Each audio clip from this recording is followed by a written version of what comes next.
Find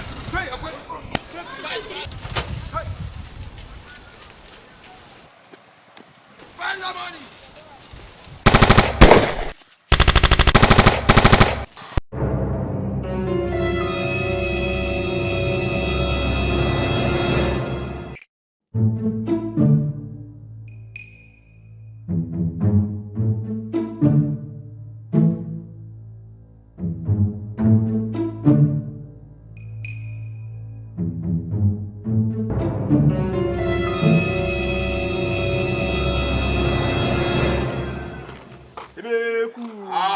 My G, yeah, me go listen learn. Are you side now? Who be this one now?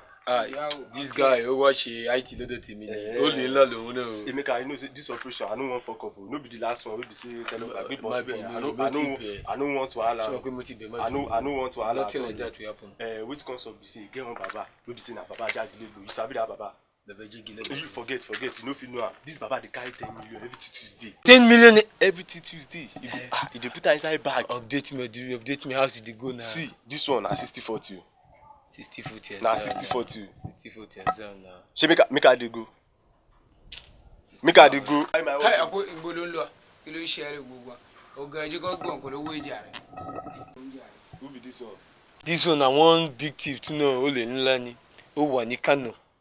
Should be this the surprising part of this guy who was IT loaded to me to pe mo je odogo gbogbo ole. The surprising part of it ni pe nibi tí bobo yo jale de. King of Kano. O lo ra machine to ma mu ole. This guy stole the machine again. Yeah! Oh, he stole the machine again. This one. Only Gideon, don't use that to commonize him. Yeah. That no concern me. See, he get security. He no get security, Jari. He no get security. He no get security. But this baba just get small juju. She but you also for me now, po ni ogun. She will disappear. Kò lè disappear. O sure pé kò lè disappear. He no fit disappear. Torí tó bá yẹ pé ó máa disappear ni èmi máa lọ rókun. Ó máa fi suese, ó máa fò yẹra ndi àbí adìẹ. See, na 60-40. No problem. 60-40. Deal or no deal? Deal. Okay now. Ṣé èmi ó ti sọ pé kí o sọ̀rọ̀? 5% ló máa kọ̀ ní gbogbo.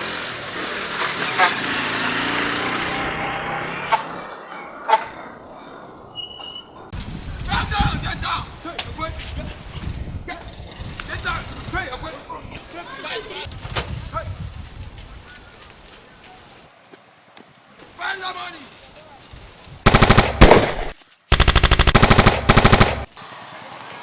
Let's go.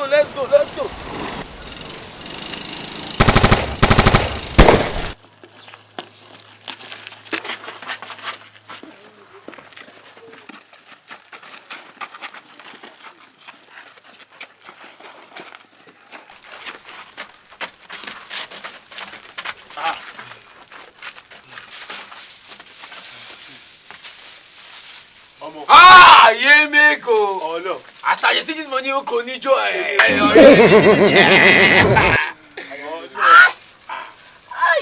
tell you. See you, I don't know if these guys are big. If people say go in land, Just tell you, go in land. You mun jare here. Yes, sure for you. No. Mo share everything. Aside from that, phone the day again.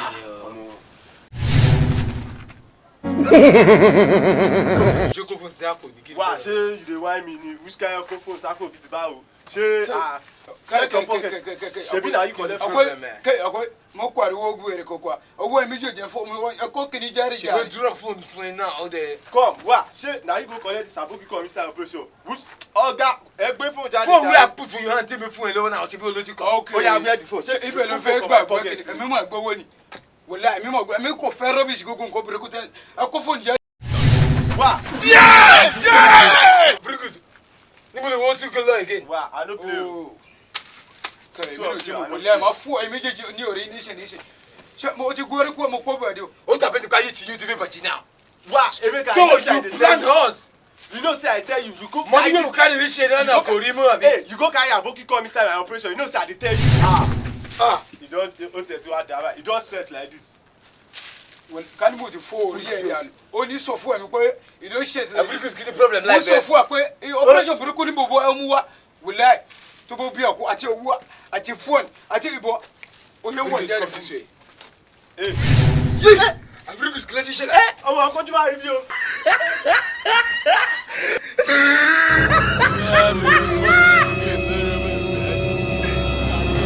Bàbá jò torí Ọlọ́run. Bàbá torí Ọlọ́run bàbá.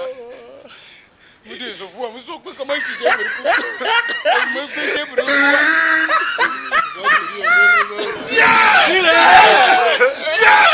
No, let me focus.